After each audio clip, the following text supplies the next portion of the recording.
Today I'm going to share with you 10 fantastic family board games.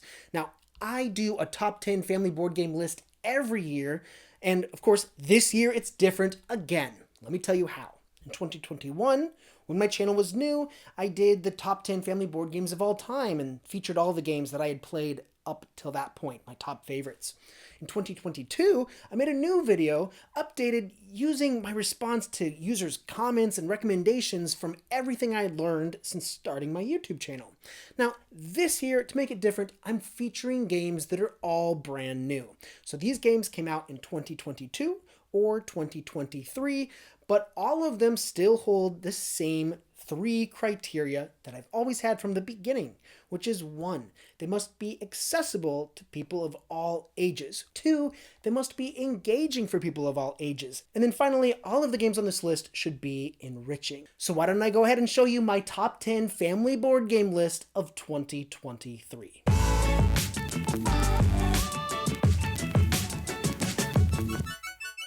Whenever I'm choosing games to play with my family, I usually favor games that don't take as long to play. I find that that works for everyone's attention span, but the first 2 games on this list are the longest to play in terms of duration, and I think that that can be good too. Both of these games have a type of project that players are working towards building, and if you can get behind a project, then you can kind of get into a game that takes a little bit longer to play.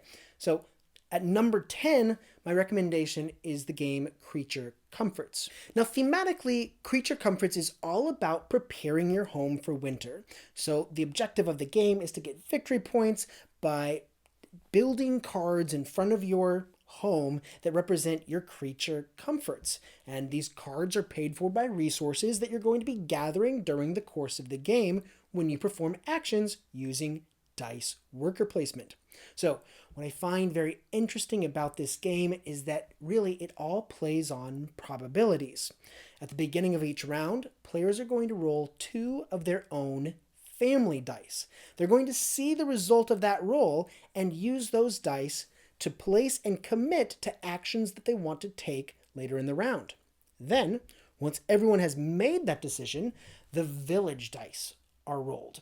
Now, with the village dice, along with their family dice, players are going to perform all of their actions. But they didn't know what the village dice were going to be when they committed to the actions. Sometimes it works out, and sometimes it doesn't. That's the probability that they're playing. But all in all, the real appeal of this game is that it is a very tranquil, peaceful game. There is not very much confrontation with other players. There is the possibility of stealing like an upgrade or a card that somebody else was eyeing, but other than that, people are really just playing side by side in a very zen-like way. So it's an excellent game, especially if your family is one that doesn't really like games with a lot of conflict. The game Creature Comforts. One thing that stands out about this channel is my consistent use of a metric to compare board games. To learn more about how I rate games, you can check out this very entertaining video or my personal website, which lists a library of games rating according to this system. Using those affiliate links does support me and this channel, and I want to express special appreciation for those of you supporting me on Patreon. You are putting the wind in my sails. For those of you who are interested in becoming a patron, you can find details and benefits in the description, but don't forget, if you have any questions about the rating system, to check out that video. Now, let's get back to the top 10 family games. Number 9 is Life of the Amazonia, which came out in 2023 and plays up to 4 players. Now, in Life of the Amazonia, players are going to be building their own rainforest and ecosystem. So they're going to be placing tiles, and then to those tiles, they're going to be adding animals that are going to be scoring for different objectives that can vary from game to game. The core mechanic of this game is a bag builder. You can use your turn to buy tokens, which are going to be going into a bag. At the beginning of every turn, you're going to be drawing tokens from the bag, and those tokens are going to be used for paying the costs to either expand and grow your forest or add animals to your forest. Then all of the spent tokens get placed back into the bag. I don't think you need me to tell you that this game is extraordinary in its artistry, with its highest quality components and colorful, attractive animal meeples. The video speaks for itself. What I can tell you is, in terms of gameplay, what sets this game apart from other deck builder and bag builders is that as you play the game, the costs of expanding your forest increase the more that you add. So you can't just focus on one thing. You really need a balanced ecosystem, and I think that really plays into the theme. I feel like I'm gonna win. All right. Number 8 is a game that's especially tactile and three-dimensional. It's Castles by the Sea, and in Castles by the Sea, characters are assuming that they are citizens in a world that is inspired by the secret world of Arietti. So they're all very, very small people, and they're building their castles in the sand.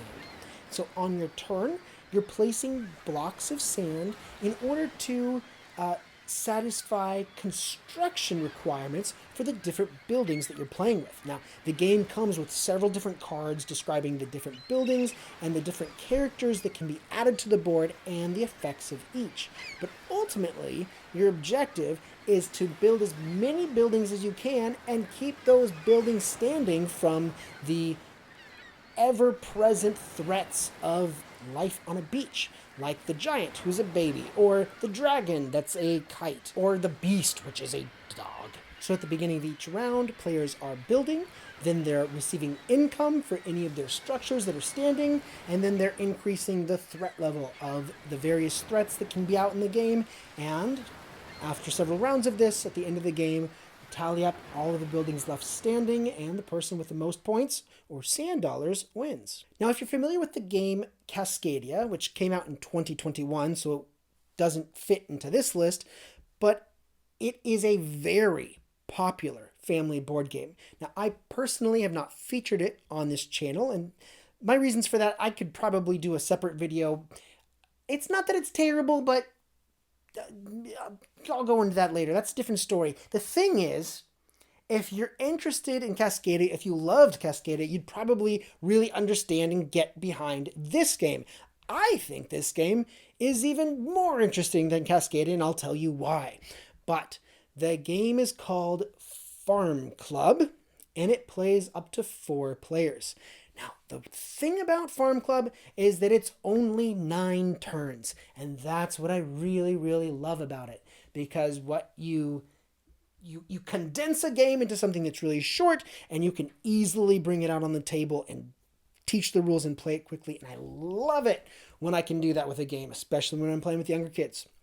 Anyway, in Farm Club, you'll recognize this. Each turn, you're going to be taking an animal, and you're going to be taking a objective. Now, you're going to be placing the animal in your farm, and the objective is something that you can do for victory points, and you'll be tallied up either immediately or at the end of the game. So sometimes the animal and the objective work together very nicely, and the animal serves the objective's purpose.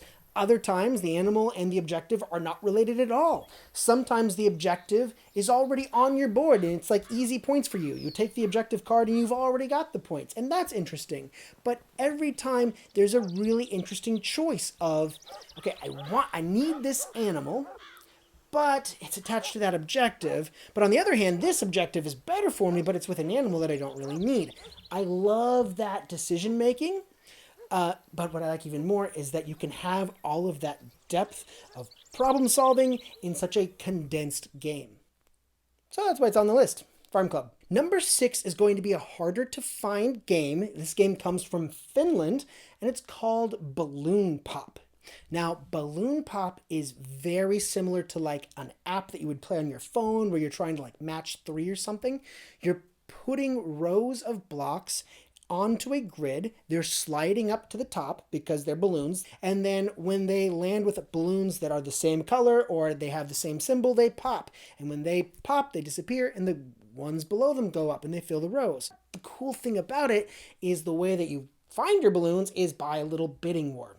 At the beginning of the round, you have balloons, 4 balloons come out, little sets of 4, and then players play a card from their hand that has a number on it, and that's their bid for those balloons. Why wouldn't you just play your highest number every single time? Because the card you play also dictates how you play the 4 balloons. So the highest valued cards, the balloons have to be placed either vertically or horizontally, and you have no flexibility. Then mid-level cards, you can do it either vertically or horizontally. And then finally, at the lowest level cards, you can place it vertically or horizontally, and you can pop a few balloons before you place them. That way you can kind of reduce the number of balloons on your board and make it a little easier for yourself. And the thing is, once you play your card, you can't pick it up.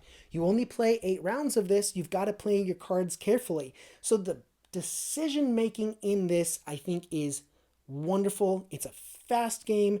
I wish it played more than 4 players. It only plays up to 4. But what a terrific find, Balloon Pop. People often comment asking me to feature more games with a higher player count. Now, Creature Comforts and Farm Club both play up to 5 players, but for those people with big families, this next game plays an unlimited number of players. You could play this game with 9 kids. And it would definitely work for all ages. The game is Scribbly Gum.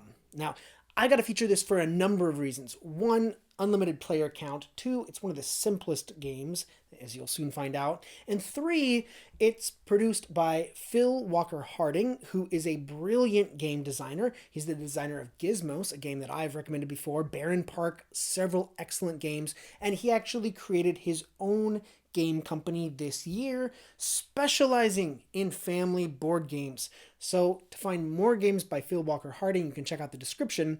But as far as Scribbly Gum is concerned, this is my favorite from his new releases this year. It is a flip and write game. In Scribbly Gum, you are the baby moths that burrow through the bark of the Scribbly Gum tree and give the tree its name. So the way the game is played is one player flips over a card that tells everyone what direction they can move in, and they can connect any path from one vertex to another and consume the food along the way. Now, as the players complete sets of food, they're going to get points for that, but when they eat any food that gives them a bonus, they get to do an extra movement. So there can be a lot of fun where you're chaining bonuses together, elongating your paths, and getting more and more points. The game is very simple, stripped down to a core mechanic, but easy to understand, and by giving a piece of paper to every player, it is unlimited how many people can play Scribbly Gum. Now, number 4 is the game The Wandering Towers. This is a roll and move game, something that would never be attractive to me, but here's what really makes the game interesting. On your turn, you're playing a card that's going to have 2 sides of it, either towers or wizards, and you're going to choose which side of the card you want to use. Now, the side of the card, it can either give you a specific number, that's how far you can move, or it could be a die, and you can roll the die to move. In any case, you make your choice, you roll your die, you take the number, and you're either moving a tower or a wizard. Now, the objective is to get the wizards around all the way and land into the Dark Tower. Once all of your wizards are in there, you've satisfied 1/2 of your win condition. The other half is moving towers.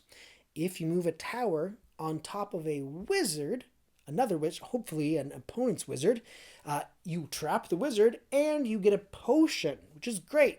If you can produce all of your potions, that's the other half of winning the game. But here's the thing, the potions have an effect, and you can utilize the potion at any time during your turn in order to get an even better turn. So the real craftiness of this game is plotting an excellent move. And sometimes you don't see the move until you realize that if you use this potion to move this tower this many spaces over, then you can land your wizard and trap another, and there are just so many cool effects. The joy of this game is finding cool moves.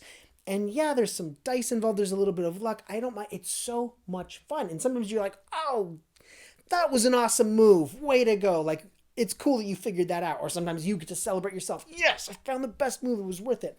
I have so much fun with this game. Towers are moving, wizards are moving, people are getting trapped. There's an element of memory in this game because once your wizard is trapped, it's up to you to remember where your wizard is. And to untrap your wizard, you have to move a tower.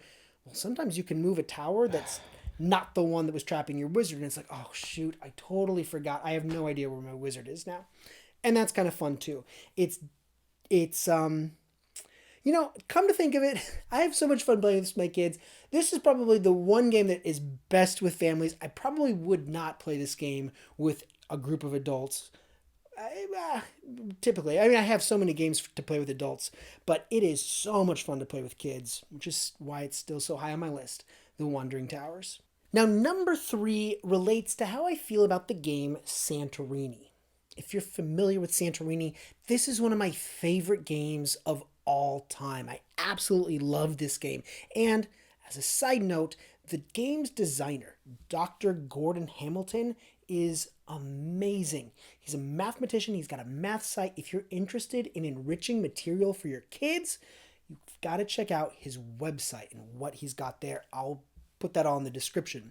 But concerning Santorini, the only reason I wouldn't put that game on this list, aside from the fact that it came out in 2016 and it's too old, is that the game is pure skill. There's no luck at all whatsoever. So if you're an experienced player, you're just going to beat whoever you're playing. And if you're playing your kids, you're probably going to beat your kids every time. You don't sit down with chess and say, hey, have you ever played chess? Let me teach you. And then just keep winning.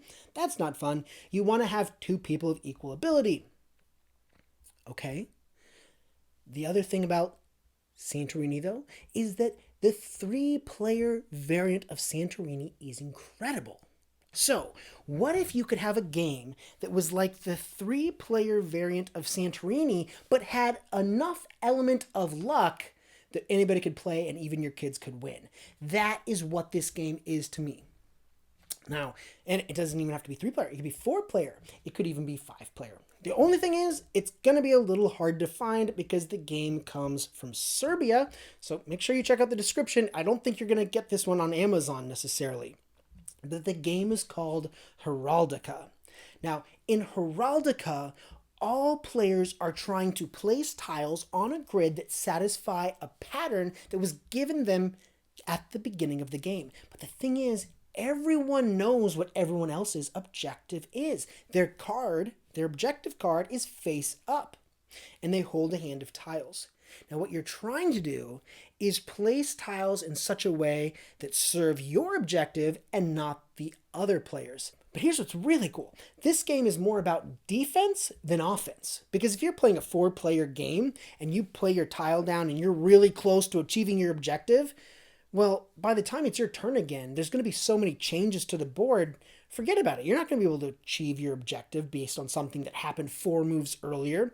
So rather than focus on what you can do to serve your next turn, what you really need to focus on is preventing the next person in turn order from being able to achieve their objective. So you're looking at what they can do and you're thinking, oh my gosh, I have to move this and that, and otherwise they're going to win on their next turn. So you're moving that. And then at the same time, your opponent on your right is thinking the same thing about you. So you're trying to see, okay, well, they tried to block me this way, but can I still... And, what happens is somebody wins the game because they realize something that they had not seen until that moment. So the skill of identifying that pattern and searching for it on the board when more and more tiles are getting placed. By the way, placing tiles isn't the only thing you can do. You can slide tiles, you can rotate tiles, you can swap tiles. Excellent, brilliant, such a cool find. I'm so glad that I've got a copy of it. I will try to give a reliable link where you can get a copy of it too. Heraldica. Number 2 is up on my list because there is just manifold value in this game. There is educational value. There is engagement. This is the only cooperative game on the list. This game is so interesting, and it doesn't play very long. If you like Pandemic, then I think you would be really interested in The Spill.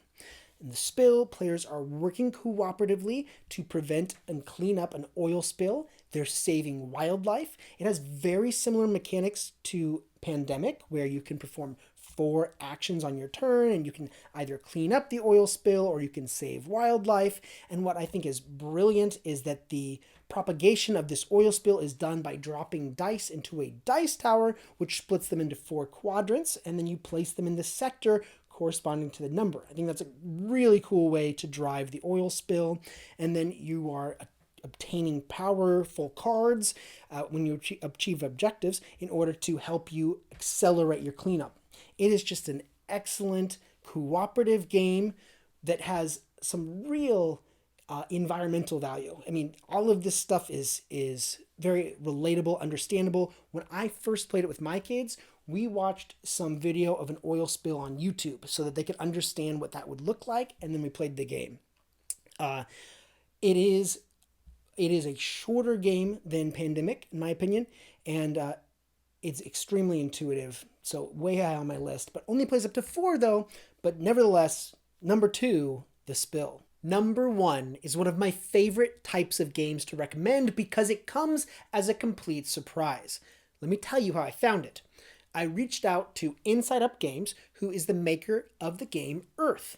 Earth, by the way, is a great game. I think it's too text-heavy to be accessible to kids of all ages. That's why it's not on the list. But in any case, I reviewed it, it was awesome, and I was looking at an upcoming Kickstarter for a game called Perch. That looked attractive to me, and so I reached out to them, I asked them about Perch, I was going to Essen, and they said, yeah, hey, thanks for doing the review for Earth, why don't you come by our booth and we'll give you a copy of this game. And I looked at it and I was like, oh, yay, I'll cover that game, sure. Like I wanted to review Perch, and I was going to cover this game anyway. So I came by to look at this game, and I read the rules, and I was like, okay, this is actually, I'll try it. This could be good. This could be good. And then I played it, and I was like, oh, crap, this is fun. This is so much fun. The game is called Draft and Write Records. Now, objections that I would have to this game when I look at it. First, it's a game about music. Board games about music just seem like it seems like such a lame theme, right? Number 2, it's essentially a roll and write. I mean, it's a draft and write, but roll and write, draft and write, same idea. You're writing on a pad of paper. Games like this, I feel, are a dime a dozen. It's just, they all have the same sensation for me. What is a new roll and write going to offer that's any different? Wasn't excited about that either. Played the game, and man, it struck a chord, pun intended, for me. Here's what it's about. The game, you are building and managing a band. So it's a draft and write game. You are taking a card from your hand and passing to the player on your left or your right. It alternates every round. So the card that you pick is going to let you mark something on your band sheet. Now, there's essentially 3-4 types of cards. You've got the crew cards, you've got the asset cards, you've got the agenda cards, and then you've got scandal cards, which are really cards that you don't want. So essentially there's 3 kinds of cards that you do want. Now, the asset cards and the agenda cards, kind of like not thrilling what you're doing there. Agendas, you're trying to complete rows or columns or diagonals, and you get bonuses when you do that. I'll talk about what bonuses do in a minute. You got the agendas, same kind of thing. You're getting the bonus between any 2 assets that you mark on this part of the board. More on bonuses. And then finally, you've got crew, which is going to be your lead singer, your musicians, your producers, etc. Now, the cool thing is the way the bonuses work on the crew, because crew have different colors. Now, thematically, the colors represent things like tonality and tempo or rhythm and stuff. But the colors, when 2 members of your crew are side by side and they share the same color, they create a harmony. And the harmony gets marked at the bottom of your band sheet. And the harmonies will unlock more bonuses. Now, all of these bonuses do things like they advance you on your tour, or they give you new album releases or singles, or they give you money, which you can use to grow your band or your crew, or go to new destinations on your tour, or add new assets, or agendas, right? Now, if you're listening to this, you're like, it sounds all lame. It just sounds like you're marking one thing in order to mark something else and blah, blah, blah, blah, blah. But what's so satisfying is the structure of it all. The colors and the harmonies. This game has the feeling of organizing things and putting things together. You get to have chained effects, which gives you one thing, which gives you another thing, and that unlocks something else, which gives you one more piece over here. There's so much that you get to do. It is a very, very active game, and it just feels busy and fun and engaging and cool, and you get excited about it. And it's relatively isolated play, I will say that, but the people that I've played it with, they get so caught up in the fun of organizing the band. The artwork in this game is actually really set it apart, because I think a lot of roll and writes, because you're writing, they don't get very fancy with the graphics, but because you've got cards in here, you kind of get, enthused by the card art, which I think is very well done. Also, I've got to say, the fact that there is a imprint of a record on the game box and on the cards is an attention to detail that I thoroughly appreciate. It takes a little bit more time to explain the rules. I've played other roll and writes that are a little simpler, but this one has been fully engaging. Now, I have recommended other roll and writes, flip and writes before. In fact, on this list, I have Scribbly Gum. So big difference here. Scribbly Gum is extremely simple, unlimited players, drafting and write records, more complicated, still good for kids, but more complicated, and plays up to 6 players. So if you've got a little bit, older kids, I think this one would be preferable between the two, as long as you've got less than 6 people in your family. That is my number 1 recommendation, but I hope you don't put too much stock into these numbers. All of these games are good, whether it's number 10, number 1. My whole purpose is to give you some excellent recommendations so that you can find a game that is great for your family. So, I hope you found this video helpful to that end. Thank you for watching, and I will see you on my next video, and look for the top 10 of 2024, which I'll be doing next year. All right, take care. Next time. Bye-bye.